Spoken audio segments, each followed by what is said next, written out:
Hello, ladies and gentlemen. It's Christmas music season, which means the Miami Dolphins are already out of playoff contention. Holy crap. Welcome back to the 305 Gridiron. Today we are talking about our upcoming matchup against the Buffalo Bills in Miami. Maybe we have a chance to win this one. Maybe we have a chance to win the lottery. I don't know. I feel like the odds are around the same.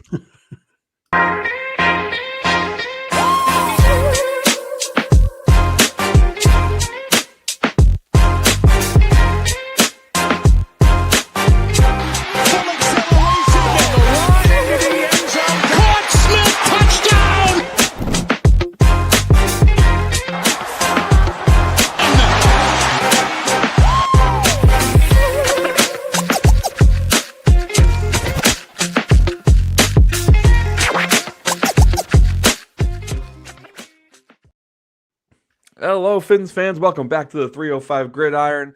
I am your host this evening, Anthony Penzone. Alongside me, I got my boy, Josh, a.k.a. Aqua Ace, and we are going to be talking some Buffalo Bills versus Miami Dolphins. But before we get into that, Josh, we have once again a special guest joining us today. You may know him, you may not. Doesn't matter because you will tonight. I'm talking Dirk, a.k.a. Frozen Fin Fan. Welcome to the show, buddy. Come on in. Let's go. Jesus. Halloween is over, but not for Dolphins fans. There we are. Oh, that's fucking great. I love it. That's amazing. And there it is. It took me like 5 minutes to make that. You spent 4.5 minutes too long.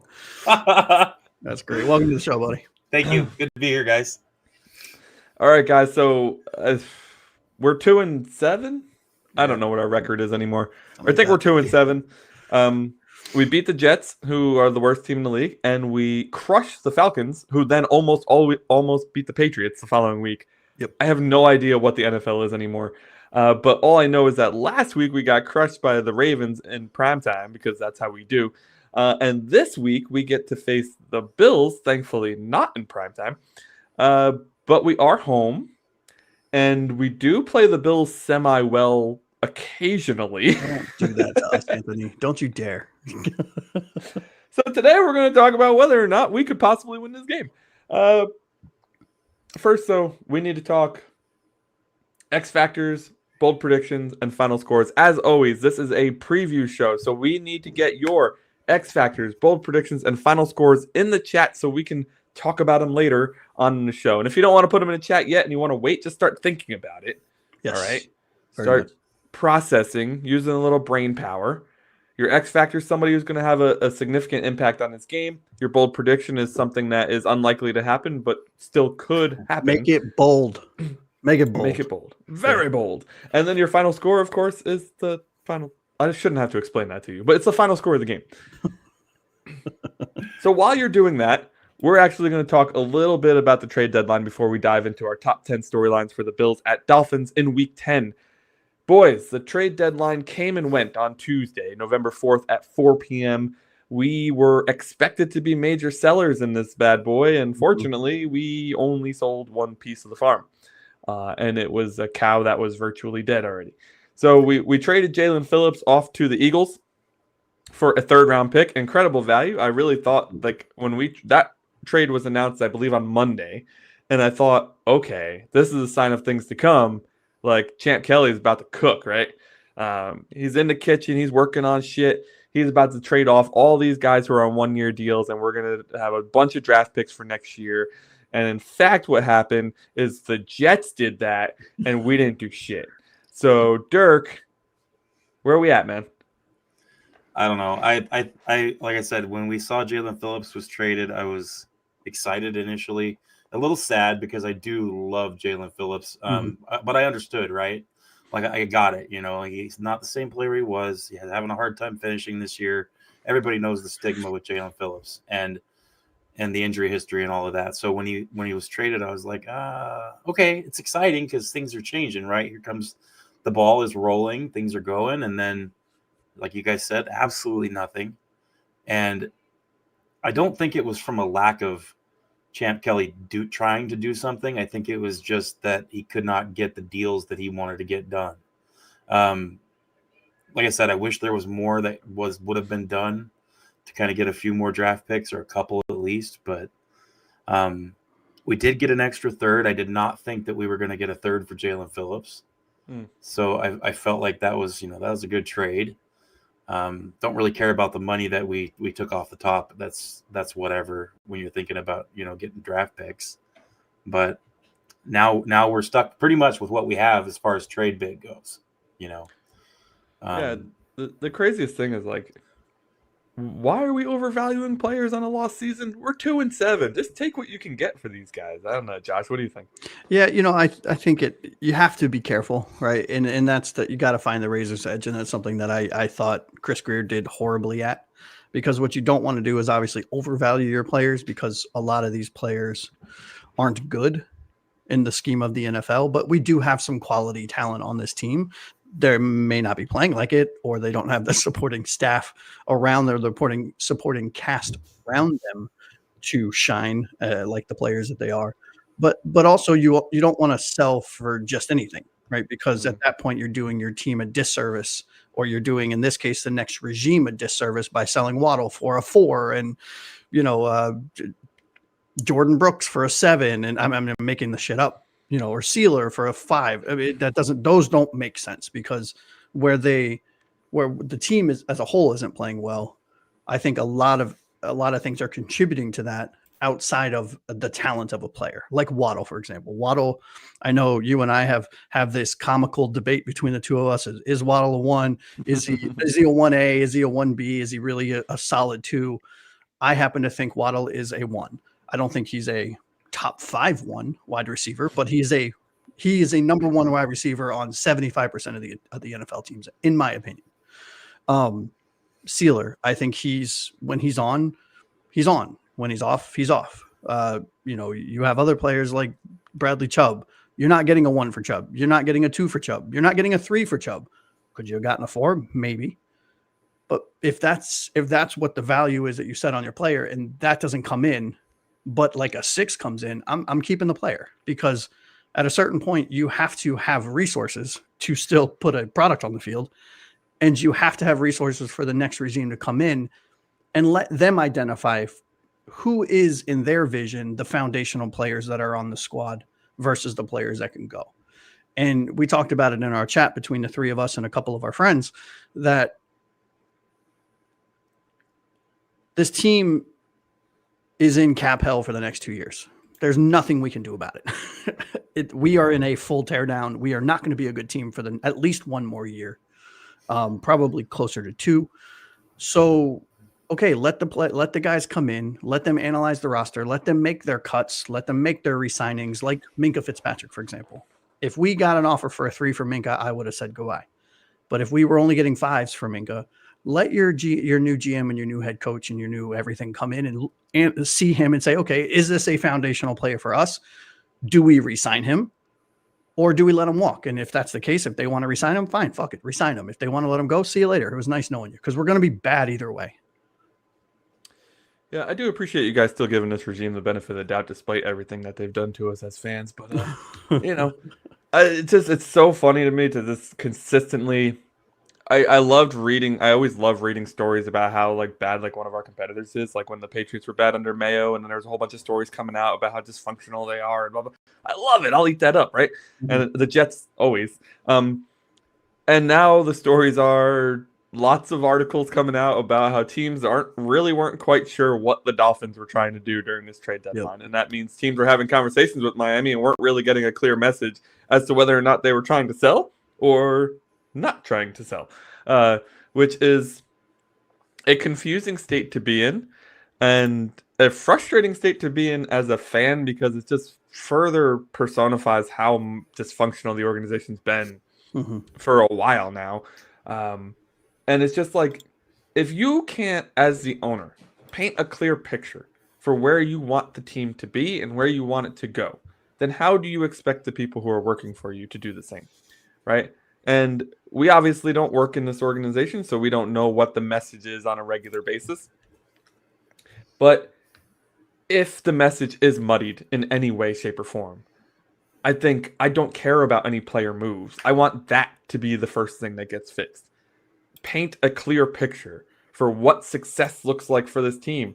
Paint a clear picture for what accountability looks like for this team. I want something clear. And right now, everything is about as clear as mud.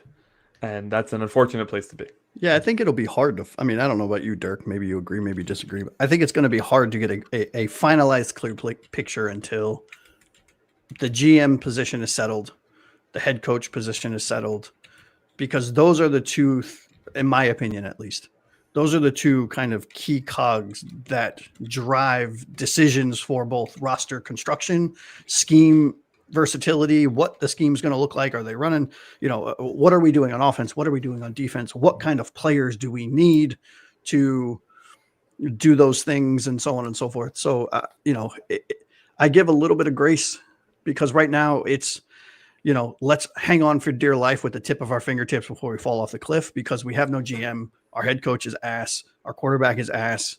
Ross is kind of half checked in, checked out, which is our owner, because, word is that he's thinking about transitioning all of the responsibilities over to his daughter and his son-in-law at some point in the near future. So, I mean, there's a lot of ups. There's a lot of things up in the air.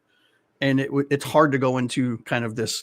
It was hard to go, for me at least, to go into this trade deadline saying we have a clear picture. We know exactly what players we want to move. We know exactly, because I don't know. I don't even know if they know how to spell Dolphins, let alone run the organization.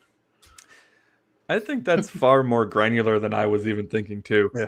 I know that, obviously the trade deadline was disappointing, but like, I just want to know that there's a clear picture from Ross. Like, when he's out there looking for his next GM and his next head coach, and it's like I want him to be painting this picture of, this is where we are, this is where I want to be, and this is how I want you to help us get there. The details are up to you, right? That's what a good boss does. Like, the details are up to you to figure out how you're going to get there.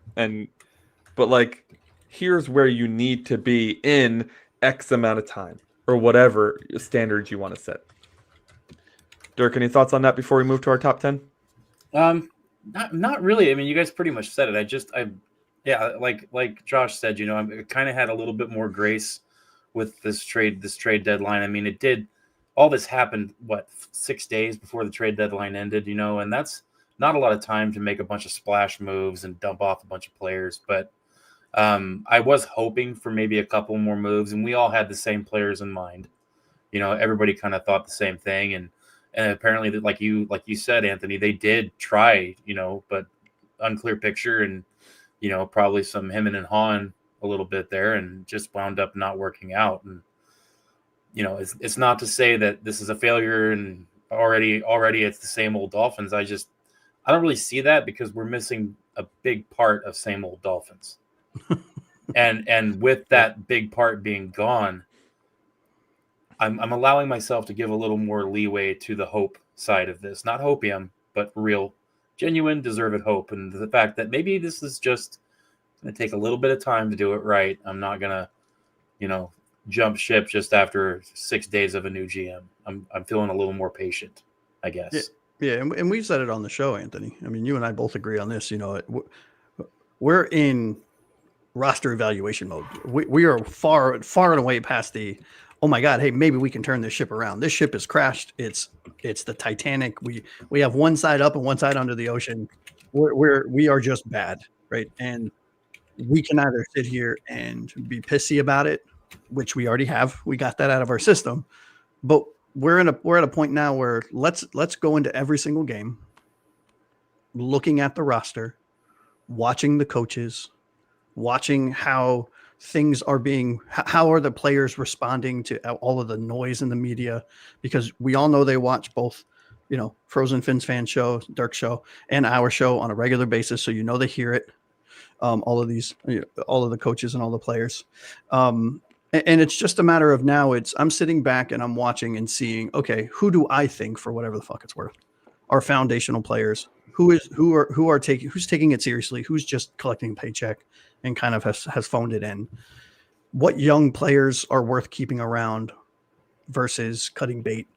And because, I mean, we're tearing this down to the studs. 50% of this roster is going to be gone in the offseason, in my opinion. So, sure. Fuck it. We're gonna talk plenty about that today. Yeah. Yep. For sure. So let's dive into our top 10 right after we say hi to the chat. True Blazer, welcome in, buddy. Good to see you. I hope that there is. Not that I don't like Champ Kelly. I don't really know much about him, but I want somebody else. Easiest way to put it. Yes. Good question here, Dirk, who chiming into the chat while you chat.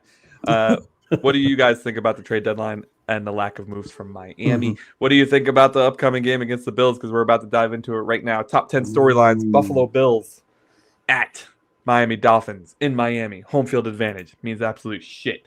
It's the same. It's the same matchup, boys. Number 10. Same matchup. New motives. Dolphins ain't looking at playoffs as the motive anymore, because if we made the playoffs, that'd be a damn miracle, let me tell you. But there are other things we need to evaluate. Josh has alluded to it quite a bit already. We're testing the future. We're testing boys who are going to be on this team beyond this year. We have a lot of one-year signings, right? Yeah. They're playing. That's the thing about the NFL that fans often overlook. There are probably 25% of our roster that is on a one-year deal that does not have a job next year. Imagine that you're in your situation. You're sitting at work, and you know that come January 14th or something, you're done. That's it. You're out of work, and you have to find another job. That's what about 25% of our roster is looking at right now. So those guys are probably going to be our best performers because they're auditioning for another job, whether it's with Miami or with another team. And then we have to take a look at the guys who we think are foundational players. Have they phoned it in? Tua, Waddle, Sealer, Achane, right? How are they playing? What do they look like? It's different goals for Miami because Buffalo's playing for a playoff spot. Buffalo's playing for the number 1 seed. Yeah. Buffalo's playing for home field advantage. They're playing for Super Bowl. That's what they're right. playing for. Yeah. And they're coming off. They're 3-2 in their last 5, so they're not too happy about their situation right now. Yeah. And we're 1-4 with a very Jekyll and Jive. Jekyll and Hyde. There it is. A very Jekyll and Hyde team that gets hosed by the Browns and hosed by the Ravens, but absolutely smacks the Falcons. I have no idea what to expect from this team anymore. So, Dirk, I'm going to start with you, buddy. What do you think, man? What are you looking for here in terms of motivation on both sides of the ball? As far as the Bills go, I mean, they got their hands full right now. There's a lot of parity in the league this year. I'd say more so than normal, and it's making for interesting races in the divisions and in the conference. And right now, the Bills are trying to catch back up to the Patriots here. The Patriots are not a joke this year. They're playing very well. Of course, you look at the teams that they've beaten, and you could say, well, besides the Bills, who else have they beaten? And the answer to that really is nobody. But obviously, the Bills are a good team. The Patriots are a good team. They're battling it out. The Bills have a reason to play this game and to play it hard. They're not going to come into this game with it's a vacation in Miami for the weekend. We're going to be fine, guys. Just go enjoy yourselves. Go enjoy the nightlife. Go eat some pulled pork sandwiches or whatever it is. It's not going to be like that. They're coming here to win. And as far as the Dolphins go, I don't think it's the same thing for Miami. Just like you guys said, this is a different thing for the Dolphins. And what I want to see is I'm not concerned about wins necessarily anymore. What I'm concerned about is these rookies that we have, these young players that we have. Are they going to be worth hanging on to, or are they not? And if we don't know, if we're not positive, they need to be in this game. Throw them to the Wolves and let's see what they've got. Yeah. Everybody. I mean, if we're playing the same amount of same people that we have been playing up to this point, then the Dolphins are probably doing this wrong. We need to see some different players on the field. And we're going to have that opportunity with, our defensive ends. We're going to have that opportunity with cornerbacks this week. We're going to see a little bit different players, and that's what I'm looking at. I'm in pure evaluation mode at this point.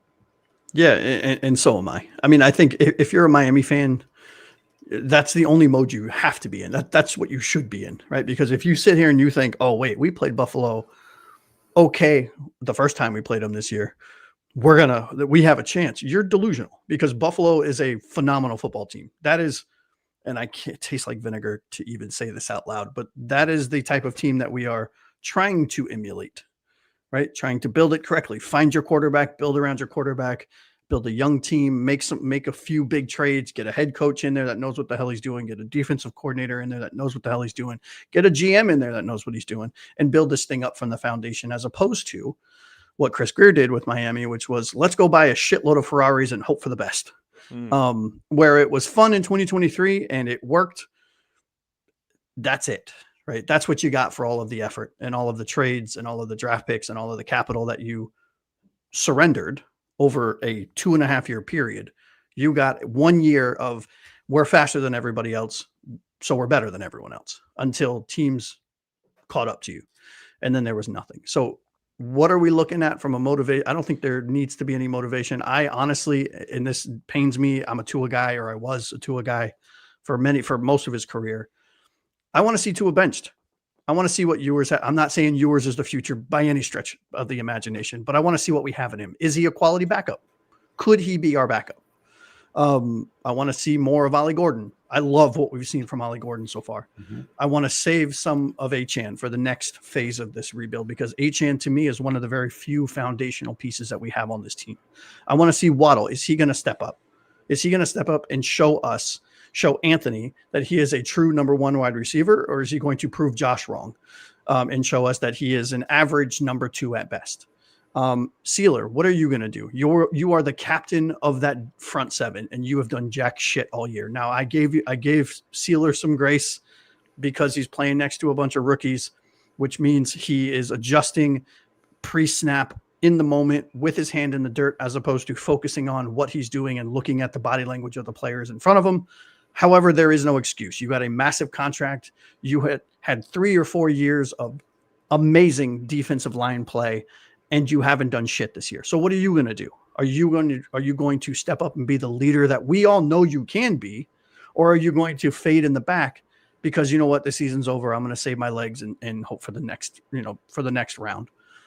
And so it's really, and also it would be remiss of us to say, I'm watching the coaching staff as well. What's Mike McDaniel's body language like? What is he doing on and off the fields? What is Weaver doing? What kind of plays is he calling? What kind of formations are they running? What kind of substitutions are they doing? All of that stuff to me matters, because I don't know who is going to be here after this year from a coaching staff. Hopefully it's no one, but it might be a bunch of them. We don't know. So it's really curious. I'm going to be real curious, because we are going to run into a bunch of adversity in this game and in future games. How do we handle it? Absolutely. Let's get to the chat real quick. We'll jump into number 9. That was number 10 on our top 10 storylines for Bills at Dolphins. Below Debo, thanks for stopping by, but we appreciate seeing opposing fans in here. Not that we're rooting for you, though. Hope you get destroyed. Go cry into your mommy. I don't. Dolphins beat the Bills. I hope you destroy us, because I want a better draft pick. And Abel's here too. What up, Abel? Hey, there he is. Welcome back to the show, bud. Good to see you. All right, boys. So number 9, originally on our show notes, is very similar to number 10. So instead, we're still going to do it, but I'm going to pitch you guys questions on head-to-head guys. I want to know who you want to see evaluated more. And it's going to be 2 guys from same positions over and over again. So give me who you want to see evaluated more, and just a quick why. So number 9, top 10 storylines of Dolphins versus Bills. We are in evaluation mode while they're in contender mode. So our evaluations start now. Number 1 on my list, of course, is going to be the quarterback. Tua Tagovailoa this year, whenever the pressure has gotten heavy on him, in my opinion, he has given up. He has quit on the team. His body language says, I'm a quitter. The team follows him. He's the leader. He's the quarterback. It doesn't matter if you want it that or not. You are the quarterback. That is your position. Leader of the team. So when your body language is shit, everybody's body language is shit. So Tua versus yours or Wilson, I don't care, either one. Are you still on board with saying, okay, let's see what we got from Tua? Or are you saying, screw that guy, I'm done with him. Let's see what one of the youngsters has to do. Dirk? Week 1, I was of the boat where I wanted to see Tua. I wanted to see one more year of Tua. And I said, we need to give him one more chance. Of course, that was assuming that, we had a decent offensive line and blah, blah, blah. We don't have those things. So after seeing what I've seen so far, I I've seen all I need to see from Tua. Me personally, I'm not saying for everybody else is the same opinion as me, but I'm done. I'm done evaluating Tua. I know what we have. I don't think we're going to see anything different from him at this point. I'm not really super excited to watch Wilson play. I don't think that by watching him in practice and stuff and watching his preseason and stuff, I don't think there's going to be much difference there. What I do want to see and what I am interested in is the innate abilities that Quinn Ewers has that Tua does not. Even at the point that Quinn Ewers is at in his career, where he's got a lot of learning to do and a lot of growing, I see things from Quinn Ewers and I see a response from our team to Quinn Ewers, even in practice, that I don't see with Tua. Mainly, Quinn Ewers is a natural-born leader. He has that ability. He has a motivational aspect to his attitude and his personality, and Tua just doesn't have that. So I personally would love to see Ewers in the game. Doesn't have to be the whole game, right? But maybe a quarter every game from here on out. Let's work that kid in and see how he does. That's where I'm at with it. I want to see Quinn. Josh, what do you think? Yeah, I'm in a complete agreement. I in no way, shape, or form think Quinn Ewers is a franchise quarterback or will be a starter in this league ever. Do I think he has the ability to be a quality backup? TBD, right? Because we don't know. I wasn't a huge fan of his coming out of college, but there are intangibles to what Dirk alluded to earlier. That you can see translate to an NFL locker room and you can see translate onto an NFL field. He just has to put it together because everyone's a lot faster, a lot taller, a lot stronger, and way more instinctful than they are in college. But I am going to echo a lot of what Dirk said very quickly. I've seen enough of Tua. We know what Tua is, and we certainly know what he isn't. And we preach on this show, Dirk. I know you watch us kind of as much as you can, but Anthony, you and I both preach accountability as loud and as often as we can, because it's something that this team, this iteration of team, and this franchise for the last couple decades has sorely missed, is accountability. And at some point you have to say, you know what, enough's enough. Tua, thank you for your service. Sit the fuck down, hold a clipboard, play your ukulele, go do whatever the fuck it is you want to do. You are not in the future of this team. Neither is Wilson. And frankly, I don't even know if Ewers is, but you can't keep putting a player in a position to try to turn it around and get the product that Tua puts on the field. He has regressed in all major statistical categories, things that he was elite at just 2 years ago. He is ranked in the bottom of the NFL at, and that's a serious problem. Is that Tua's not giving a shit? Is it him regressing? Is it the coaching staff and the play calling or the talent around them? I don't know. But what I do know is where there's smoke, there's fire. And there's only so much we can take as fans, and only so much I want to watch Tua roll out there, not be able to look over his offensive line, throw a bunch of interceptions in key moments, do a bunch of checkdowns because he can't get past his first read. And then our defense is on the field for 28 minutes of a game. It's enough's enough, right? We know what we have. He hit a ceiling in 2023, and that was because everything was perfect. And then at the end of the season, when everything wasn't perfect and we faced some injuries, the team fell apart. We know who he is. He's a player who needs things around him to be perfect. He's not a player who lifts the team. He's the player who the team lifts up. And we don't really need any more evaluation. So I got two more positions I want to talk. Wide receiver room is pretty much barren. We know Tyreek Hill is not going to be here. We know Jalen Waddle was semi on the trade block. Would be interesting to see his mentality coming into this game. And then Malik Washington, I think, has shown enough this year that we know he is at least going to be in the rotation, whether it's a 2 or 3 or whatever. So now we're looking at guys like D. Eskridge, Nick Westbrook-Akine, Taj Washington, Cedric Wilson, like just a bunch of guys really playing in the third wide receiver slot. Any of these guys that you are interested in evaluating further, or are these just Jags that you're expecting will be off the team next year? Dirk. I have a couple that aren't on that roster that we could do something about. There are 2 people on the practice squad that I desperately want to see play wide receiver. 2. rookies, both of them, AJ Henning and Theo Weiss. I really want to see them in game. I know that some players are gamers, right? They practice a little worse than they do in games, and I just want to see what's up with them. That's all. I mean, we have these players that we know about. We know what Cedric Wilson is. We know what these players are at wide receiver. Why not rotate Theo Weiss in a few snaps a game? Rotate AJ Henning in. I want to see them in the game, and that would be huge. Fair dues. Yeah. I'm a big Taj fan myself, but I'm interested to see what. Yeah, Taj too. Yeah, no, he's on my list. I want to see the Washington brothers, right? Those are the ones I'm interested in. I want to see what we have in them because, fumble aside, let's not talk about the fumble. Anthony pointed it out on the recap show of that game. His first two shifty steps before the fumble were very Tyreek-esque. He's fast. He's small. He's quick. I think we have something in Taj. Yeah. I think he's going up against pros who know how to punch a ball out. He hasn't experienced it yet. Okay, shit happens, right? I want to see how he bounces back from a rough game.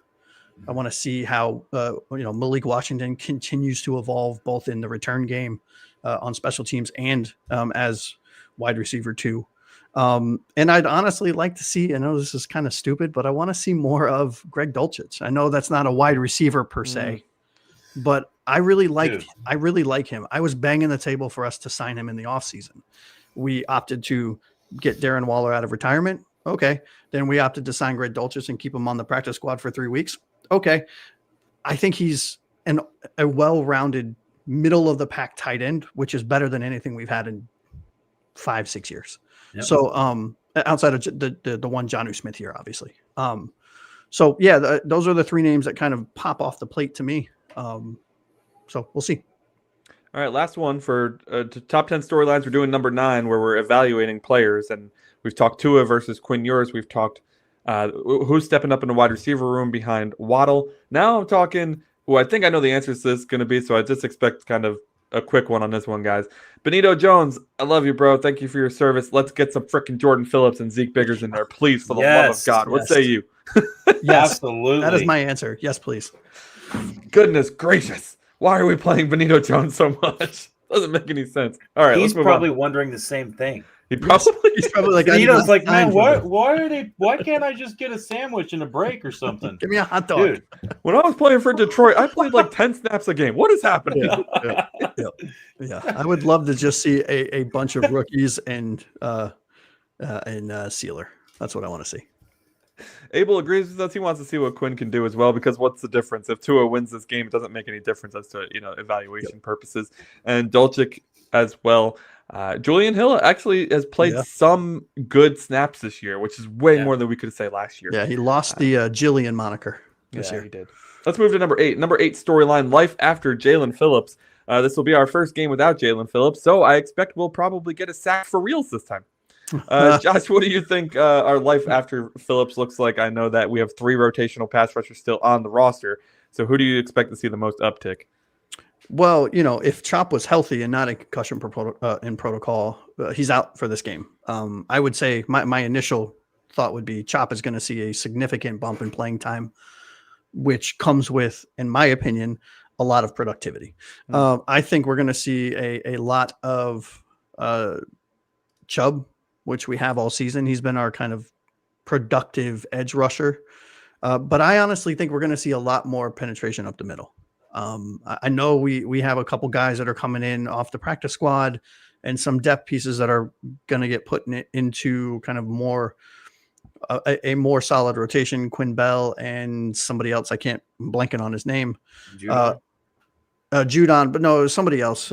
Somebody we pull off a practice squad. But yeah, so it'll be interesting. I think Chubb's going to I say Chubb will have a sack in this game. I say Grant will probably have a pressure or 2 in this game. Sealer might have a pressure or 2 in this game. Phillips might have a pressure so I think a lot of the pressure is going to come from the middle. What do you think, Dirk? The only other name I would throw out there is they've messed around with Cameron Good at that position too. Yeah. That's another one we should look at. He's flashed too. The Yeah. notorious Cameron Good. Yeah. The first free agent signing of this offseason was Cameron Good. Yep. I don't understand. And then he immediately got injured. Chris Grier, you are something. Yeah. That's all I really got there. I do think that Matthew Judon is going to play pretty well. That's I think terrifying. he's going to. I think he's going to step up, though. We'll see, but that's something I'm keeping my eye on. I'm telling you, man, if they stop effing around and having Judon drop back in coverage and just let him rush the passer, he is such a good pass rusher. Just who cares if they know it's coming? They still can't stop him. Yeah. This dude used to terrorize us when he was on the Patriots. Just let him do his thing. Drives me crazy. His ears back. Yep, absolutely. Yep. Drives me crazy. All right, let's move on to number 7, top 10 storylines. Dolphins, Bills, Sunday at some point, 1:00 probably. The Bills are without Ed Oliver in the middle. We notoriously have a pretty hard time running up the middle because our guards are caca-poo-poo. So will this be the game where our guards are no longer trash and we actually can run the ball up the middle? I don't know. What do you think, Dirk? I tell you what, yeah, if they don't, it's time to really, I mean, look, Chris Grier's gone, and Chris Grier hates messing with the offensive line. It's pretty obvious. Mm-hmm. So I think that this game is going to be a pretty good telltale of how this offseason is going to go for Miami, because I'll be honest, aside from a few flashes in the pan of inside running, we just don't do it enough, and we don't do it consistently enough. And I think that I don't think it's going to be any different this game. Even though Ed Oliver is going to be out, I still see us struggling there. And if we don't, great. And if we don't, then we'd be stupid not to keep doing it. I mean, if you have success there, you need to just continue to punch them in the face. But that's Mike McDaniel in a nutshell. Oh, it's working. Right. Okay, let's go to the bubble screens. Yeah. Time for screen. It's time, baby. It's time. Throw that ball 10 chomping. yards behind the line of scrimmage. Yeah. His nails must be like gone from him like chewing on them. Like, I need to throw a screen. I just need to throw a screen. It's screen time. It's screen. He's like a drug addict. He's Yeah. like, "Come on, I need my fix. I need my fix. Just fix of screen. Jesus. Screens are like crack. Yeah. Josh, what do you think, man? I mean, when we let Ollie run it up the middle against the Falcons, we had a pretty damn good game, I'd say. Yeah, and that's actually the name that I was going to invoke. I think we should see a very healthy dose of the run game, because I think, we want to keep the ball out of Josh Allen and Cook's hands. Yeah. That's what we should be doing. And I think and I hate to use this analogy, but the Thunder and Lightning duo, right, of H.N. and Ollie Gordon, I think are built to impact the game in a way that we haven't had in our running back in our running back room since Ronnie and Ricky. And if we can just if our head coach can just figure out a way to get out of his own way and just commit to the run and commit to it early and often, it opens things up in the pass game and the play action game and the short passing game. But I think the fact that Ed Oliver isn't there, is it a huge impact? Sure. He's a respectfully a very productive player. Do I think it's going to matter? Absolutely not. We're going to get the shoes kicked off of our feet. So, I mean, sure. Cool. They have one less Pro Bowl talent. That's great. I mean, I think that the run game gives Tua more confidence. And, if there's any way to win a game, it's to give your quarterback, who appears to be quite fragile, a little more confidence. And if we can get that going, I mean, hopefully Ollie's healthy and can play. If not, we'll probably have Jalen Wright in there. Mm-hmm. I'd much prefer to see Ollie. I think he runs way harder. Jalen Wright is such an enigma. This dude has the body and the speed to run hard. He just doesn't. It's just, it's insane, because he has all of the physical tools to be a 3-down back in the NFL, but he has like the mental fortitude to be a backup water boy, and it's frustrating as hell, because I loved him coming out of Tennessee. I was a huge fan of his, and just not good so far. He approaches the line of scrimmage like it's filled with zombies. He doesn't want to get too close in case he gets bit. This is ridiculous. All right, let's move into storyline number 6 now that I've had my zombie reference for the day. It's Josh Allen versus Tua Tagovailoa. You can't get through a game preview without talking about the quarterback head-to-head matchup. Nope. And it's not really much of a head-to-head matchup, but we still got to talk about it. Josh Allen, obviously a top 3 quarterback in the NFL. He's a game changer. He makes plays out of nothing on a consistent basis. He's right up he there runs with Tua and Mahomes, right? No. Mahomes, yes. Tua, no. So he is the king of chunk plays. He is the king of making something happen out of nothing, which is incredibly frustrating because in so many times we have had him wrapped up and down, and he escapes it and runs for 40 yards or throws a 60-yard pass down the field with the flick of a wrist, making it look like it was no problem at all. Tua, on the other hand, needs timing, needs rhythm, needs confidence, needs the guys around him to do the right thing 100% of the time, or else it's not going to work. So quite opposite in terms of who we're looking at in this head-to-head matchup. Dirk, what do you think about it, man? Is there any chance Tua steals a win against Allen in this one? We've talked about this is so hard to address. I'm gonna try to do this without spoiling my bold prediction for the end of the show here. Tua has the ability. This is the key point. He has the ability to have a good game. But the problem with Tua is he doesn't elevate the rest of his team. He doesn't have the ability to get his teammates to play to a high level. If the team comes out flat, Tua is not going to be the guy to get them to stop playing flat. And I have a feeling we're going to probably come out a little flat. So he could come out and lead us to a win, but it's not his MO and it's not something he normally does. So I'm kind of expecting the opposite of that. Josh? Yeah, I mean, I want to see yours, so that should tell you everything that we need to know. I mean, this is David versus, or this is Goliath versus an ant. I mean, this is not even David versus Goliath. This is, I mean, Allen is, and I hate to give conference opponents, right, AFC East opponents credit. Allen is a fucking monster to deal with because he can run the ball like a running back. He can throw the ball like a top 3 quarterback. He's shifty as hell. But like sneaky shifty because he kind of runs clunky, but he's fast. It's infuriating. And he's hard to take down where you look at the juxtaposition of everything that Allen is versus everything that Tua isn't. And it's so clear far and away that Tua is, has just so many things that are going against him when you're comparing the two quarterbacks. Then you factor in a Bills team that is coming into Miami that's angry. I would have to assume their season has not gone the way they want it to. They need a statement win to kind of right the ship, to get their players back invested and involved and excited and cocky.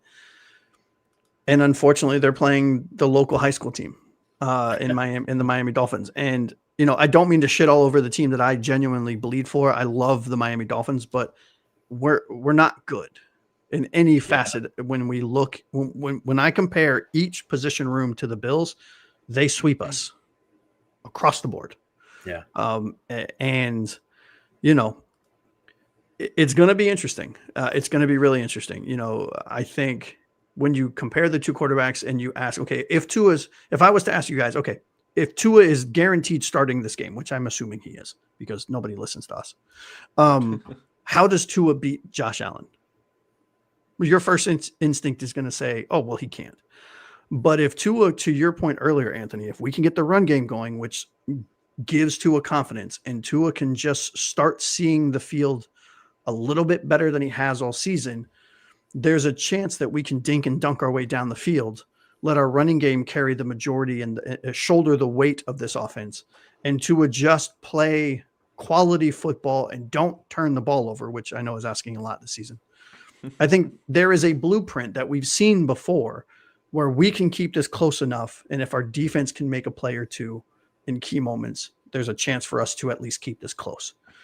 The problem is if that doesn't happen, this is going to be very quickly going to be a landslide. Yeah, one could argue that the high school team that the Bills beat down on was the Panthers the week after their bye. And, of course, we lost to the Panthers. So we're the JV squad that comes in afterwards. It's like, what do they call it in like the first week of the college season? They play against a really bad team to build confidence. FCS. FCS. That's what's happening this Sunday. It's a tune-up so- game. Yeah, So if it's you're really, game. it's a tune-up game. So if you really like good football, watch Dolphins at Bills, and Yeah. just watch the Bills side though. Don't watch. Superstar versus half star. It's amazing. Like I feel like when Mike came in, we kind of grew to love him in the first season because he got the best out of Tua, and I think just here we are, year 4 of this experiment, and it's just there is no more best in Tua. It's expelled. It's gone. It's whatever he had that was the talent that he brought has been used up, and now he's just a guy. He's a backup quarterback who can probably win you a game if everything goes well, and that's really it. Yeah, agreed. As you can tell in the chat, we are very high on Tua. Super high. Do you want to hit the chat before we get on to 5 through 1? Yeah, our boy Abel's in here holding down the chat today. Thank you, Yes, Abel. he is. Appreciate that. As a team, 4.4 yards per carry, I think is what he saw. I don't know. I don't know if that stat's true, but I would believe it. We've been very good on the ground this year, which is incredible because I feel like 2 years ago we were wishing we were good on the ground, or was that last year? We just don't do it enough. I mean, am I crazy to think that this is the best running back duo since Ronnie and Ricky that we've had? That I we've wouldn't had? argue that. Yeah. Yeah, I wouldn't argue it either. I mean, in the past 20 years, because I don't know Dolphins history enough to be like, oh yeah, they're the best. No, But- no, right. I don't know if Ronnie and Ricky were the best running back duo we've had, but ever. I mean, because you think back to Zonka time and Zonka and Mercury was Yeah. a pretty good one. I think that was probably the best duo we've ever had. Yeah. We've had such interesting names that were really good backs for us, like Lamar Smith and Kareem Abdul-Jabbar, and we just had so many like weird guys who came in for 2 years and were really good and then just fell off. Yep. It's an interesting. But I don't know. Like the one part of this team that I'm very high on is the running back room. Yeah. You know what I mean? I think just- Achane is the most dynamic playmaker we've had since trading for Tyreek. That's for sure. He's the most dynamic homegrown talent we've had maybe ever. Yeah. Yeah. I'd Agreed. agree with that. All right. So, you want me to recap yeah. the top, the bottom we've 5? done this before. Yeah, we've definitely done this before. Maybe once or twice. So let's recap the bottom 5 and our top 10 storylines for the Bills at Dolphins Week 10 matchup. Number 10, it's the same matchup but new motives. The Bills are still motivated to go to the Super Bowl. The Dolphins, on the other hand, are motivated by seeing what they have in the players that they still have. Season's over. We're 2-7. We need to go into evaluation mode. And number 9, we talked about evaluation mode. Who are the guys that we're most looking at and most evaluating in this one? The quarterback room we talked about, the wide receiver room, and then we talked about why the hell is Benito Jones still getting carries over the 2 rookies, not named Kenneth Grant, that we have in the defensive tackle position. It's beyond me. Number 8, agony, as you can see, Dirk putting up there. Life after Jaelan Phillips, who we traded to the Philadelphia Eagles. So now we're down to Chop and Judon and somebody else help me out here. Who's the third one? Chubb. Nick Chubb. Chubb. Not Nick Chubb. Bradley Chubb. There you go. Different Chubb. We might should try Nick Chubb out as We should try Nick Chubb out. Just saying. I mean, can't be worse. Can't be worse. It looks I like mean- Chop is going to miss this one because he's in the concussion protocol. So we're down to 2 pass rushers. We're going to need those middle guys to do something here. Storyline number 7 was that the Bills don't have Ed Oliver this week. Can we actually get the running game going up the middle? And then number 6, of course, it's not a preview show without talking quarterbacks. So we talk Tua versus Josh Allen as if it's even a comparison. Yes. All right. And before I Wait, start, can I suggest that we put Willie Gay in as a defensive end? You can suggest that all day I long. think- big play Willie Gay, baby. Big play Willie I Gay bet is he'd make something happen. he's Yeah. loved on this show. You know what I All would right? like to see us do is switch without telling anyone, go from a 4-3 to a 3-4. And just Ooh. have 4 linebackers, have 2 rookies and Sealer. So Phillips, Grant, and Sealer, and just have Brooks, Dotson, Britt, and Gay. I'd be down for that. Yeah, if you think our run defense is bad now, just wait till that transition happens. Hey, I'm leaning into the dysfunctionality, man, of this team. All right, before I get on to number 5 through 1, please, if you are in the chat, first of all, thank you so much for joining. Abel, you're a monster for holding it down. I appreciate you. But we are going to eventually get to, towards the end of the show, our X factors, bold predictions, and final scores. So please take a moment, think about it, pop them into your chat like we talked about earlier in the show, and we will find the best ones and read them off at the end. All right, number 5, gentlemen, of the top 10 storylines in this big brother versus little brother game that we're about to watch. Early game script right? Think of like the first 15 plays of the game, both in the first quarter and coming out of halftime, equals identity check, right? Mike McDaniel early on in his career did very well in both of those facets. Lately, not so much. What do you want to see from a game script standpoint that will translate to kind of a gut check to the identity of what is left of this team? Derek, I'll start with you. To start, maybe, I don't know, just stop doing the things over and over again that don't work. Yeah. I would settle for that. Even if it's just the first 15 plays and then he goes right back to the same play over and over again, or throwing fades on 4th and 2 to the corner to our smallest receiver. I mean, whatever he wants to do at that point. I would just like to see 15 plays. If something works, run it again. Run the same freaking play 15 times in a row if it works every time. If you run up the middle and you get 4 yards, run it again. Run it again, run it again, run it again. Yep. Same freaking thing. I mean, get crazy, flip it to the other side. Whoa. I'm just saying. Abel's right. Look, we average, I went and checked. Average 4.5 yards per carry. Mm-hmm. With those numbers, there is no reason to even try to throw the ball. Until they prove to stop it, right? Right. Stop us and then try something different. But until they do, run the freaking ball. Yeah. You've got a fantastic, like you said, Josh, we have got a fantastic running back room. Let's freaking use it. And I'm not talking about throwing fades to Devon Achane in the end zone on 4th down. I'm talking about run the ball with them. I would have fired Mike McDaniel on the spot. What about you, Evan? Yeah, the Buffalo Bills have a bottom 5 rush defense and a top 2 pass defense. So I fully expect that we'll come out throwing the ball 16 times in a row. I just don't understand, like, what are they looking at when they game plan? Like, I don't understand what's going on here. I'm just going to reiterate what Dirk said. Run the damn ball. Run the ball. 141 yards per game they're allowing. That's just a little bit better than what we allow, and everybody runs up the goddamn wazoo on us. So do the same thing. Give the ball to Achane and keep giving it to him. And don't do any of those bullshit screenplays as an extension of the run. The only thing it's an extension of is how little time you have. Is my frustration. Absolutely ridiculous. Yeah, I want to see 5 Tua scrambles in a row. Because we definitely will see yours. I want to see Danny Brunskill and Kendall Lamb lined up on both sides of our 5-man set. We'll have 7 offensive linemen out and just run the damn ball. I don't care, man. That would be amazing. We have one wide receiver worth talking about in Jalen Waddle. Malik's been okay, but he's no freaking game wrecker. So get 7 offensive linemen out there, give the ball to Achane, and say, okay, Buffalo, come stop us. 7 offensive linemen in Ingold, and just hand it off to Achane. Right. Yes. Gordon 38 times. What has been our single most successful game, and it's opinion, but our single most successful game in the past decade was the wild card game against the then dominant New England Patriots. And why was it dominant for us? Because it was a surprise. So come out with something new, something surprising that they're not expecting, and running 7 linemen with your running back and just running it over and over again, sure as shit would surprise them. Give it a shot. Yeah, they would not expect Mike McDaniel to be a competent coach.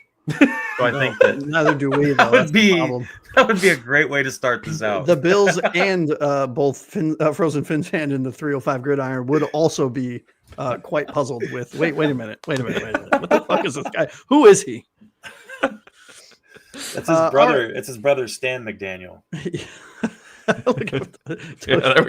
All day. Done. Let's do it. Tua sit on the bench. We're gonna play Wildcat.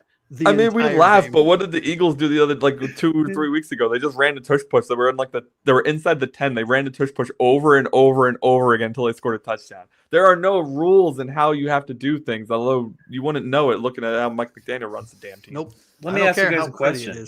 If you're playing Madden, let's say you're playing Madden, and you have this run play that seems like every single time you get 10 yards, 11 yards a carry. Are you calling anything else? Yes. No. I'm calling a bubble screen. I mean, shit. Sorry. I'm rocking the shades. Right? I'm calling a timeout. That's unnecessary. The screenplay Hold on. I'm calling a timeout with 28 seconds left in the clock. I'm pulling down my shades. I'm challenging myself with a red flag, losing another timeout, and then I'm calling a bubble screen. That's what I'm doing. It's fascinating that I root for a team that runs so many bubble screens, because for the longest I never screen in Madden. Every time like you do the ask coach and they recommend a screen, I'm like, no, Nope. you're a terrible coach. I'm never using it again. And now look what we have coaching us. Yep. That's funny. All right, guys. Number 4 on the top 10 things to watch in this, what is going to be probably a borderline illegal beatdown. Winning with a boring defense. Allen, we all know, thrives in kind of when things break down around him, he just somehow pops out kind of 10 yards down the field and chucks it 80 yards for a touchdown. Where I don't think we're going to win the game, for us to have a chance to win the game, Miami's job, it needs to be to keep the lid on top, keep everything in front of them, keep in rush lane integrity, keep Allen contained as best we can. Basically, no freebie football. Do you think that is a way to keep this game close? Let's just assume there's a chance. Or do you think that we need to be overly aggressive and try to blitz Allen? No, I think that this is one of those situations where, and you said it earlier, it kind of in jest a little bit, but I don't think it's a bad idea. A 3-4 would be a lot better to try to contain someone like Josh Allen, because you're not sending as much, but you're also keeping more people in that bubble area near the line of scrimmage where Josh Allen always manages to get loose. I think you don't go crazy trying to blitz Josh Allen. I don't think that's the answer here. I think lane honesty and staying true to your lane is the way to beat Josh Allen. Yeah. Agreed. I don't think pushing up the field to try to get after him is the best way to go. I mean, if you get organic pressure, that's one thing, but you need to do it while you're being respectful of your lanes, not letting yourself get pushed aside. Which we haven't been great at this year. I mean, the past few games, actually, our defense has done a much better job at it than they did previously. I think, Kirk Cousins gave us a lot of confidence in what our defense can do, because he's just awful. I agree, though. Like, I think we haven't won enough on blitzes this year to be confident going in here to blitz a guy who can absolutely crush you by blitzing him. I think we run the ball on offense. We play contain on defense. Like, we don't have enough tools in our defensive lineup to realistically expect to stop this team. But the first time we played them, we forced multiple 3-and-outs, which is something none of us expected at that point in the season. At that point in the season, the defense was even worse than it looks now. And the offense did jack all with it. So let's see the defense force some 3-and-outs again. Let's see the offense run some clock. The only way we win this game is if we have a 59-minute time of possession. I mean, that's fair. That's a fair point. Yeah. Yeah. All right. So number 3 on the top 10 things to watch in this game is the Bills' injuries create a matchup issue potentially. So we know they're kind of nicked at linebacker in their secondary and now on the defensive line. So is this a perfect time for Mike McDaniel to scheme up and isolate battles against what are seemingly newer players playing and bench players playing in the starting role, filling in for injured players? Think of things like wide receiver 3, Taj, Nick Westbrook-Akine, someone like that, going up against a new CB2 that's been elevated into a role that he is not used to be playing in. Can our young tight end and Dulcich kind of can he feast on some of these stopgap players? What are your thoughts? It's a kind of a couple parts here. Number one, it's can the offensive line give us just a little bit of extra time? If they can do that, then my next thing is, you said it first. You said isolation. Isolation is going to be key in this game. And the other part is that 10 to 25 yard zone on the field for the Dolphins. Are they going to be able to get the ball to those isolated receivers on double moves in that area? If you can get an isolated receiver, bust a double move, and these cornerbacks and these safeties that are playing for the Bills right now, they're going to struggle. Run a comeback after a 10 yards. Do something different than what we normally see from our receivers. And if we can do that, I think there's a chance that we could have some success down the field.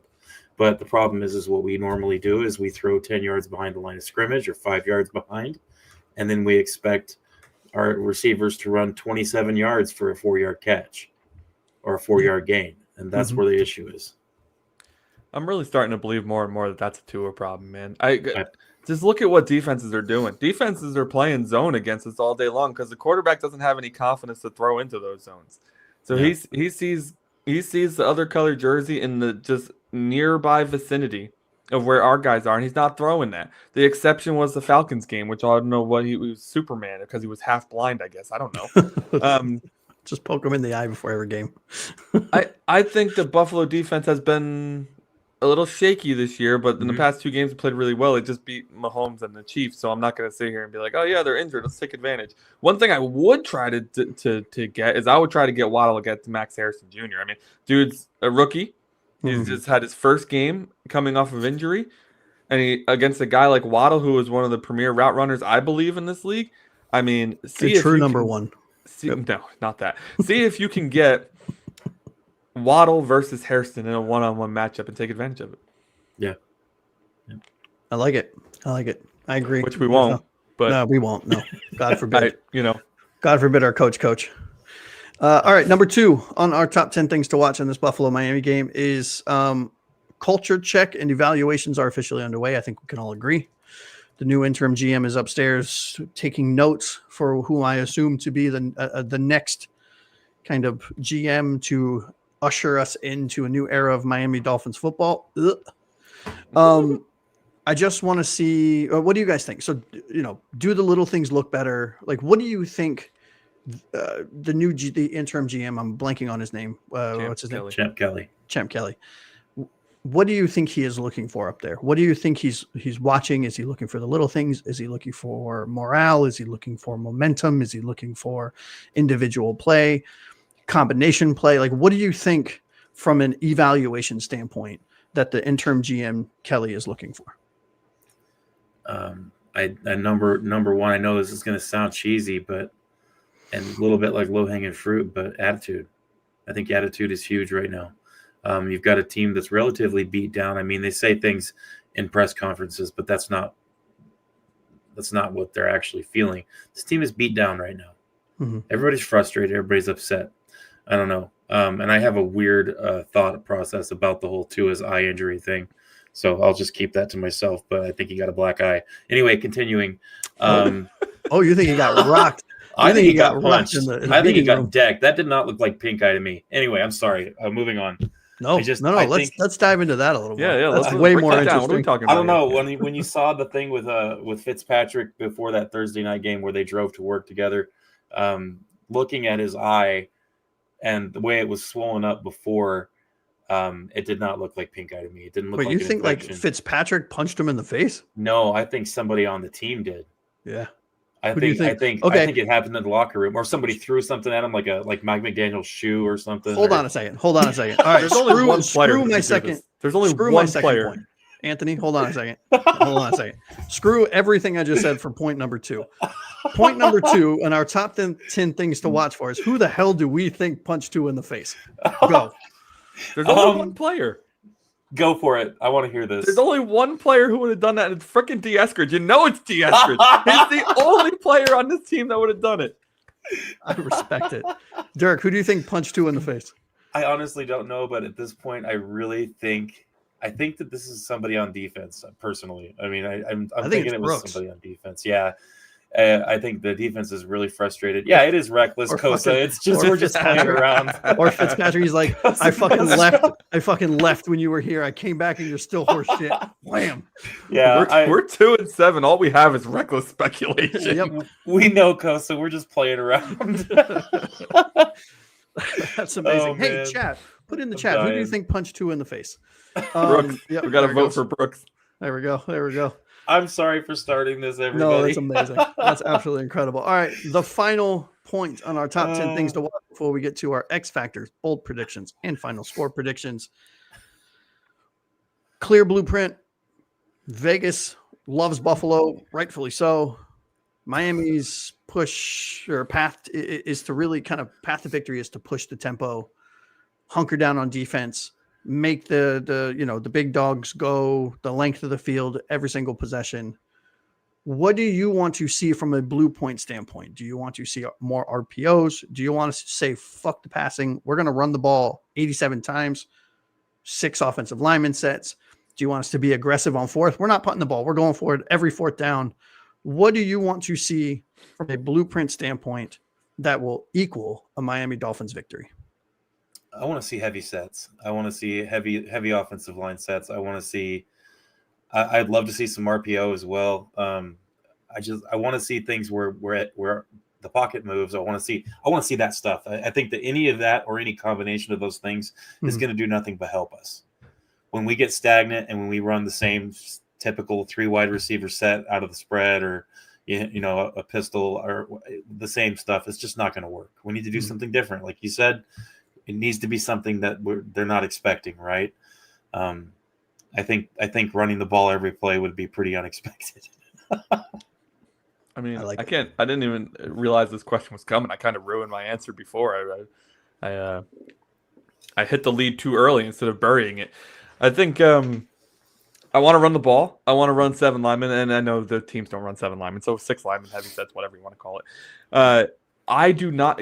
Dirk scares me by saying do something different, and I scare myself by saying that because to Mike McDaniel, when he hears do something different, he hears let's have 6 guys behind the line of scrimmage running in different routes, all different ways, and let's see which one will end up with the ball. That'll fool the defense. They certainly won't all just stand there at the line of scrimmage and tackle us for whoever has the ball, right? That definitely won't happen. I'll allow the pitch to Devon Achane in the last game. Fake handoff to 2 guys running left and then pitch it to Achane running right. You didn't have a freaking prayer. What a stupid play. I'm just so sick and tired of seeing these like things that are supposed to trick people, but nobody's tricked. It's like watching a really bad magician on a weekly basis. What I want to see is stop with the magic tricks. They suck. Everybody can see the shit up your sleeve. It's falling out as you try the trick. So just stop doing it. I want to see standard, regular football. Let your quarterback throw a regular pass, not a screen. Okay? Not a screen. Mike, put the screen down. No screens. Put it down. Put over here. See the trash pail? Screens right in there. Let's get some regular plays. In the middle of the field, maybe? That was our bread and butter in 2023 when Tua had the best year. He was leading the league in passing. I don't know. Yeah. Maybe that's a good thing. Maybe. Mm-hmm. Could be. Also, run the ball. You got Achane, one of the best running backs in the league, and you only run him 10 times a game. What the? Okay, I'm done. No. I think you guys nailed it, right? I think the short answer to this question is do the opposite of what you've been doing. Yeah. Right? There's a Seinfeld episode where George claims that every decision he has made in life has been wrong. So Jerry says to him, well, if every decision you've made has been wrong, then the opposite must be right. Really good logic. Mike, are you listening? So everything you've done has been wrong. So let's try the opposite because it might be right.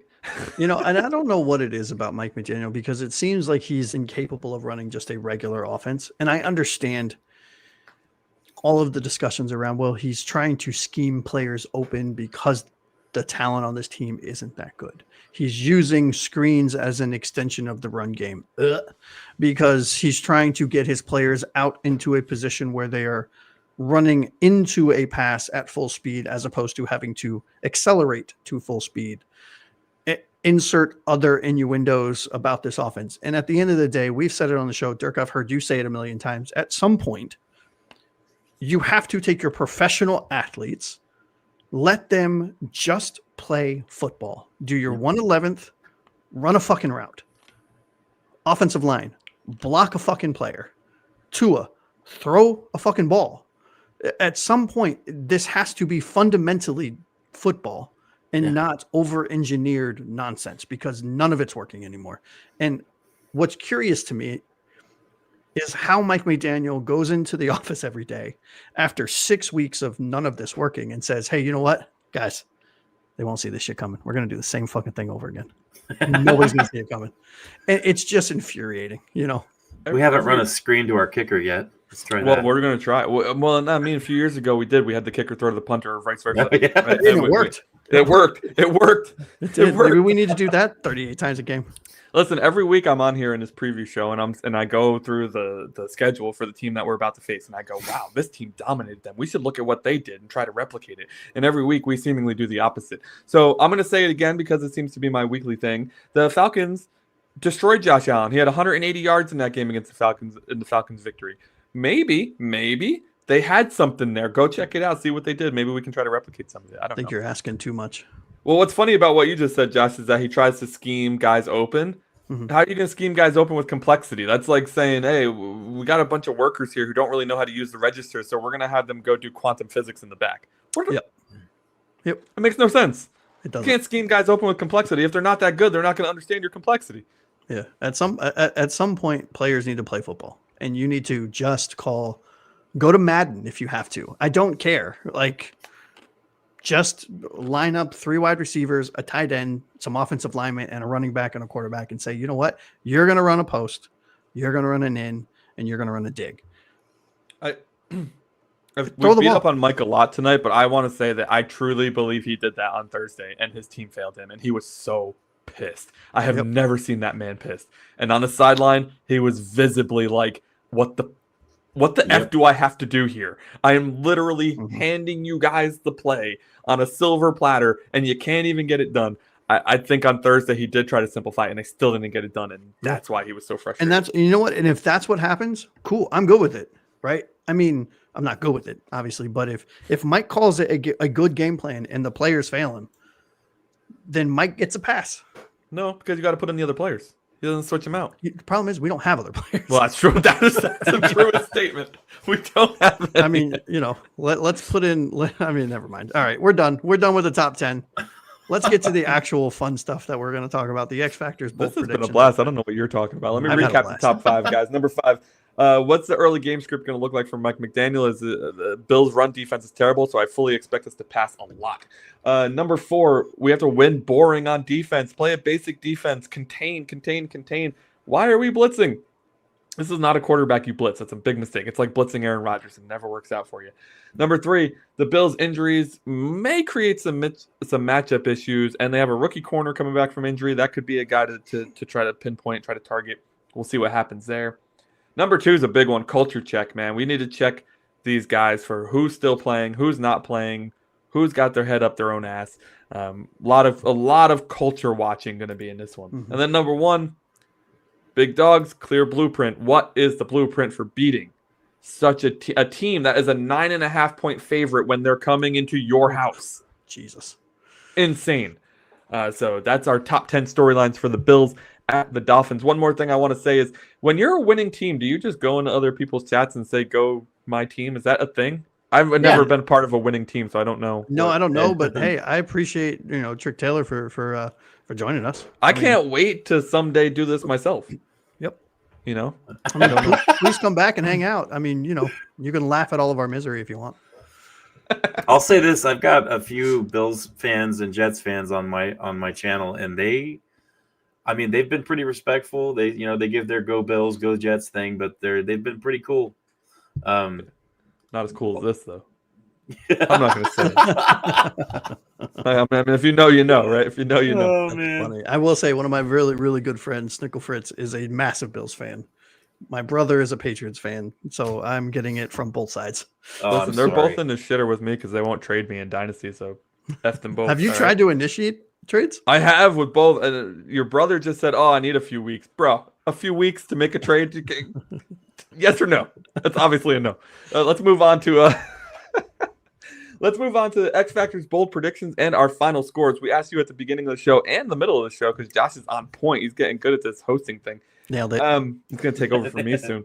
Nailed Never. it. No, thanks. X Factors are guys who are going to make a huge impact on this game. Bold predictions are a prediction that is kind of outlandish, something you don't expect to happen, but it would be really cool to see. And then the final score is the score of the game. Who's going to win? Wait, what is that again? Yeah, it's like how many points is the Bills going to score versus how many points are the Dolphins going to score. Got it. Okay. I messed that up. Sorry. I had broken English for the Bills one and proper English for the Dolphins one. That was fitting. It's fitting. Yeah. All right, we're going to start with you, Dirk. Who is your X factor for this one? My X factor for this game is none other than the big man, Greg Dulcich. I love that. I love this guy. And here's stat wise, it's not great. I mean, he's only played a little bit. He's got 5 catches on 5 targets, and it's 50 yards. In a game. That was his only game playing, right? Technically 2 games played, but he wasn't targeted in the first game. Mm-hmm. So my thing about this is Greg Dulcich, number 1, his catches have been around 4 to 5 yards. So the rest of his 10 yards per catch, it's because he does not like to be tackled. Like he's afraid of it and he doesn't want to get tackled. So he fights through everything he can. Number 2, the man's got a nose for the ball. If that ball is thrown anywhere near him, he's going to snag it. 3 of those 5 passes that Tua threw to him that last game were absolute trash. Mm-hmm. And Greg Dulcich reaches down to an inch off the ground, snags a ball, reaches above his head and back to grab a ball with pretty much one hand and traps it with the other. Like, Dulcich has been playing very well. I've been very impressed with what he's been doing. I think he's going to have a big game against the Bills, and I think he's going to take advantage of that lower secondary to middle linebacker area of the field. I think he's going to have a good game. All right, Greg Dulcich, what a call out. I call him Dolce because I don't know how to say his name properly. Dulcich de Leche. And Dolce sounds better to me. So I want to see him get more involved. Josh and I have been freaking talking up this guy since we signed him off the Giants practice squad. Which seemingly Anthony, honestly, we've been talking about him since the offseason. Yeah, I mean, love him. Absolutely. I never understood why he was on a practice squad. This dude's way better than half the tight ends in the league. I mean, yeah. Yep. All right, Josh, who you got? Yeah, so I don't have an actual player as an X factor. I have something I want to see, which is early down success rate. I want us to run the ball with 6 offensive lineman sets early and often, because I think that is the way to kind of ground and pound on the Bills. Look, they're going to beat us, but I think if we're going to make them tired, which then leads to mistakes, keep the ball in our possession on the offensive side of the ball, which will reduce the amount that Josh Allen has to impact this game more than he already is. I think we have to run the ball early and often, but we can't start every drive with a negative play, a penalty, or a 1-yard run. So I'm hoping we see big boys. Let's put the big backs in and let's run behind them. We talked a lot about 6 offensive lineman sets in this show. It works because it works, dude. Every time we've done it, it works. Maybe we're just trying to magically get the message across to the team. I mean, I'm trying, dude. I'm trying. Abel has one as well. It's got to be Tua. He's got to have a big or consistent game. It's been close these past few times against the Bills, so bring it home this time. That is true. Last game against the Bills, the offense lost it for us, not the defense, surprisingly enough. So let's see if the offense can do something special here. My X factor for this game is a winning mentality. I'm so sick and tired of seeing this team just absolutely give up on the game, have their heads held low, being on the sideline, laughing and kicking it off like the game doesn't matter at all. I want guys whose heads are in the game. They're focused on winning this game, and they're focused on performing to the best of their abilities. Not guys who don't give a shit whether or not they win or not because the paycheck's still arriving on Friday anyways. Give me that winning mentality. And if you have to make a quarterback switch to get a winning mentality, then freaking do it, all right? Guys tend to rise up when they're put in tough situations like that. And having Quinn Ewers at quarterback, he's not going to be expected to be the leader at that point. It's going to be other guys, other veterans on the team. Let them then take over leadership and see if the guys respond to that more. I like it. This is my favorite part of all 3 of these. So I'm very excited to hear what you guys have to say. Bold predictions, baby. Yes. Dirk, you're up first. What is your bold take on this game? Brace yourselves. This season, we've gotten a heavy dose of Tua turn the ball over. Oh. And I think in this game, I'm going to go ahead and say that instead of that, we're going to see Tua throw the ball all over. I think this is going to be the game where we see Tua with 3 touchdowns, 300 yards, and no picks. Whoa. Okay. And then everybody's going to be like, I told you Tua was good, or Tua just got lucky. And Yeah. The Tua stands will be out in full force. Oh yeah. I sure will be. No, I'm kidding. Oh! Look at Abel. Abel's Abel's mirroring coming in you. hot. Abel, what do you got? Bold prediction. Tua has 4 touchdowns, 0 turnovers, 3. What is going on here? We have 2 delusional Fins fans and not the actual delusional. Yeah, where's Fins fan Taylor? here. He's the Where's delusional Taylor one. at? Delusional alert. That's funny. 3. I mean, the guy threw for let me see. Last game against the Bills, 146 yards. That's almost 300. Yeah, Almost. it's close. Almost Come close on. enough. Really, really close. Josh, what do you You say? said bold. That's true. No, bold. y'all are great. Y'all are right. All right, you ready for some boldness, fellas? Let's see it. I think Sealer and Grant combined for 3 sacks and 5 TFLs. Ooh, Get I'd like outta that. here. Mm-hmm. That honestly, if 2 or 3 for 300 yards and 3 touchdowns, I'm like, okay, it's happened before. If this happens, I may fall off the couch. I'll be hitting that little panic button like I'm falling and I can't get up button. Dude. What was that? Life alert? Yeah, life alert. I'll be hitting the life alert button. The best acting in a commercial I've ever seen. What about you, bud? What about you? All right, dude. I am going back to Achane. I'm going back to my boy. I think he is the spark that lights the fire for this team. 200 plus yards and 3 touchdowns for our boy Achane. Mike McDaniel finally listens to us nobodies who have no idea what we're talking about, and he runs the ball 30 times. Well, he gets 30 touches, let's say, and he gets 200 yards and 3 touchdowns, and we have a surprise win a la Rico Dowdle versus us. Ooh. I like it. I like it a lot. All right, now we come crashing back down to reality, fellas. Back down to earth. Final scores. Aw. Remember, the final scores do not have to align with the bold predictions. That would be pretty freaking stupid of us to expect. So we're going to go to our final scores, starting with Dirk, of course. I wonder if I should put the box back on my head for this. We can see it. It's beautiful. We can see it. I like I said, bold predictions aside and everything else, I think we're going to lose this game, and I think it's going to be a convincing loss for Miami. I think Buffalo 38, Miami 24. Oh, baby. 14-point loss. That Yeah. would cover the spread. Hey, Yep. I think that's a solid victory, a moral victory, which we all are very proud of. Hey, Josh, what do you Yeah. you got? Do you have a 14-point difference too? I have a worse difference. I think Miami's going to get clobbered in this game. I say Miami 17, Buffalo 31. Also a 14-point difference for Yeah, those who are good at math. Well, 14 over, isn't it? Wait, Is it 14? do we have to be good at math for this? I suck at math. You do, dude. yeah. Crap. I am not mathing today, So fellas. you both have Miami losing by 14. Josh 31-17 over Miami. Dirk 38-24 over Miami. I actually kept my original prediction from the preseason for this one.